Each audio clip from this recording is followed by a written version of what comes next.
Hello guys, क्या हाल है आपके। मैं हूं Kryptonian learner, learn together earn together. तो गाइस, आज का वीडियो होने वाला है क्रिप्टो टैक्स के ऊपर कि उसमें क्या क्या चीज़ें अमेंडमेंट हुए हैं या क्या क्या चीज़ें लागू होने वाली हैं 1 अप्रैल 2022 से।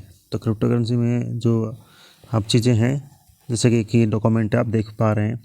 वीडियो स्टार्ट करते हैं कि यहाँ पर क्या क्या क्वेश्चंस पूछे गए थे। यहाँ पर तीन से 5 क्वेश्चन पूछे गए थे, देख ही पा रहे हैं आप। मैं आपको इसको थोड़ा जूम करके दिखाऊंगा क्वेश्चन क्या क्या पूछे गए थे। लेकिन ये मानिए कि एक तरह से इनडायरेक्ट बैन कर दिया है गवर्नमेंट ने यहाँ पर। मैं ऐसा क्यों बोल रहा हूँ, मैं आगे बताऊंगा कि क्यों बोल रहा हूँ कि इनडायरेक्ट बैन कर दिया गया है। आपको ये तो पता है कि फ्लैट 30% टैक्स लगा दिया गया है। दूसरा 1% TDS है, और हो सकता है अभी एक बात चल रही है कि GST भी लगाया जाएगा। वो कितना लगेगा, 28% लगेगा, 18% लगेगा, 10% लगेगा या 15% लगेगा, वो अभी क्लियर नहीं हुआ है। तो बहुत सी चीज़ें अभी भी क्लियर नहीं है। जैसे कि अभी इसमें क्वेश्चन पूछा, मैं आपको बताता हूँ। देखिए यहाँ पर फर्स्ट क्वेश्चन देखिए,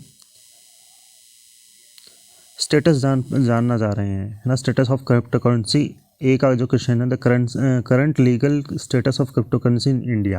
तो क्वेश्चन का जो जवाब दिया गया है फाइनेंस मिनिस्टर के द्वारा, currently crypto currencies are unregulated in India. Unregulated है इंडिया में, ठीक है बात भाई, यही बात है कि हाँ अनरेगुलेटेड है, ओके। उसके बाद में जो दूसरा क्वेश्चन पूछा गया है कि whether infrastructure cost incurred in mining cryptocurrencies are to be treated as a cost of acquisition and are therefore permissible deduction। कि भाई जितने भी कॉस्ट हैं, यानी कि क्रिप्टो करेंसी को माइन करने में जो कॉस्ट ऑफ एक्विजिशन है, उसको क्या मतलब, जो जैसे कि अपने माइनिंग के लिए रिग ली है, कंप्यूटर लिए हैं, बिजली लिया है, ऑफिस लगा रखा है या वैसा कुछ ले रखा है, तो वो जो है वो कॉस्ट ऑफ एक्विजिशन में आएगी। और वो उसमें जो डिडक्शन है परमिसिबल है कि नहीं है। तो इसका इन्होंने क्या जवाब दिया है, देखिए बी। और नीचे भी अगर ऐसा है तो डिटेल बताइए। तो बी और सी कॉलम में ये है, तो बी और सी का इन्होंने जवाब दिया है। Finance bill 2022, the bill has propose to insert section 115 BBH to the income tax act 1961 के अकॉर्डिंग है ये। कि इसमें क्या बताया जा रहा है कि the taxation of income from transfer of virtual digital asset VDA। As per the proposed section, any income from transfer of virtual digital asset VDA shall be taxed at the rate of 30%. Further, while computing the income from transfer of VDA यानी कि virtual digital asset, no deduction in respect of any expenditure. कि भाई कोई भी यहाँ पर expenditure में कोई भी डिडक्शन नहीं की जाएगी। अगर कोई भी खर्चा है उसमें कोई भी डिडक्शन नहीं दी जाएगी other than cost of acquisition, अगर एक्विजिशन की कॉस्ट के अलावा। और allowance is allowed the bill और also propose to define VDA। कि भाई कॉस्ट ऑफ एक्विजिशन है जो आपकी एक्चुअल अमाउंट है, उसके अलावा ऐसी कोई भी चीज़, यानी कि जिसमें आप क्रिप्टो माइनिंग कर रहे हैं, रिग लगा रहे हैं, तो वो उसमें डिडक्टेबल नहीं होगी, उसमें उसको कॉस्ट ऑफ एक्विजिशन में नहीं माना जाएगा। तो यहाँ पर ये मानिए कि क्रिप्टो करेंसी मार्केट में, यानी कि इंडिया का जो मार्केट है, उसमें माइनिंग को तो एकदम ख़त्म ही कर दिया है। क्योंकि यहाँ पर तो ये मान ही नहीं रहे हैं उस चीज़ को कि अगर उनकी कॉस्ट है कम, रिग लगती है या इलेक्ट्रिसिटी चलती है, या फिर वो अगर कहीं ऑफिस में लगा के कर रहे हैं, वो सब चीज़ें कर रहे हैं, तो बिज़नेस ही ख़त्म कर दिया इन्होंने। बहुत ही बढ़िया बात, अब मैं क्या ही बोलूँ इस चीज़ के लिए।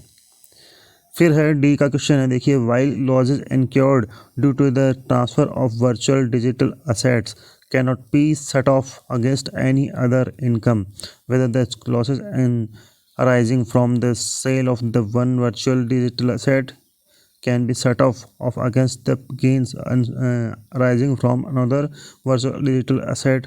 इसमें पूछा जा रहा है कि अगर हमें लॉस हो जाता है किसी एक वर्चुअल डिजिटल असेट, मानिए कि मैंने बिटकॉइन पे ट्रेड ली, फ्यूचर्स में ली या स्पॉट में ली, मैंने 10,000 रुपये लगाया और उस पर मैंने लॉस कर दिया 1,000 रुपये का। देन मैंने एक और ट्रेड ओपन की फ्यूचर्स में या स्पॉट में, और मैंने उसमें प्रॉफिट बनाया 10,000 रुपये लगा के 1,000 रुपये। तो ये मानिए कि एक जगह मेरा 1,000 रुपये का लॉस हुआ और एक जगह मेरा 1,000 रुपये का प्रॉफिट हुआ है। तो इसका मतलब मैं तो मेरा लॉस ही रिकवर कर रहा हूँ ना यहाँ पर।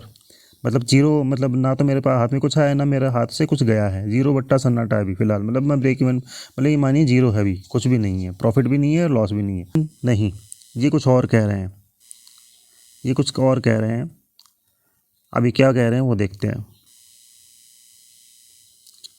Such virtual asset will be considered as VDA for the purchase of the Act, and other provisions of the Act will apply accordingly as per the proposed provision of Section 11(5) BBH.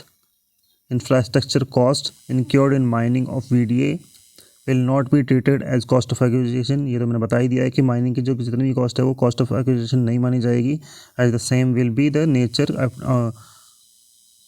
of capital expenditure which is not allowable as deduction as per the provisions of the act।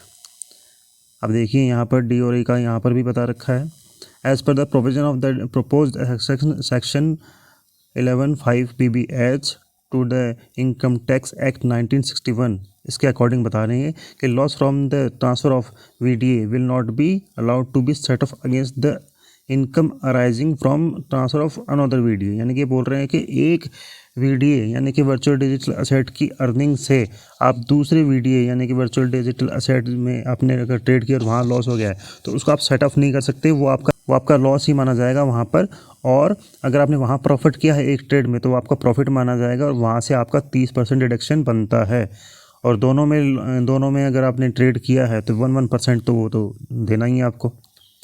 तो ऐसा कुछ दिख रहा है ये मुझे, बिल्कुल ही illogical लगाया जा रहा है ये इसको। मतलब इलॉजिकल तो क्या बोलूँ, ये जो चीज़ें होती है ये हॉर्स राइडिंग या कैसीनो वगैरह या लॉटरी सिस्टम हम जीतते हैं तो उस पर लगता है फ्लैट 30% टैक्स। वहाँ पर कोई भी कॉस्ट ऑफ एक्विजिशन नहीं माना जाता है, वहाँ पर सिर्फ प्रॉफिट से आपका लिया जाता है पैसा। या कुछ देशों में ये चीज़ें बहुत ज़्यादा मतलब क्या बोल सकते हैं, इसमें कमी है, मतलब कि टैक्सेस में कमी है। जैसे USA में बहुत ज़्यादा कम है, 8 से 10% का टैक्स है अगर आप लॉटरी सिस्टम से करते हैं। जर्मनी में बहुत ज़्यादा है, शायद 90% के लगभग वहाँ पर आपको टैक्स देना पड़ता है अगर आप लॉटरी सिस्टम से जीतते हैं।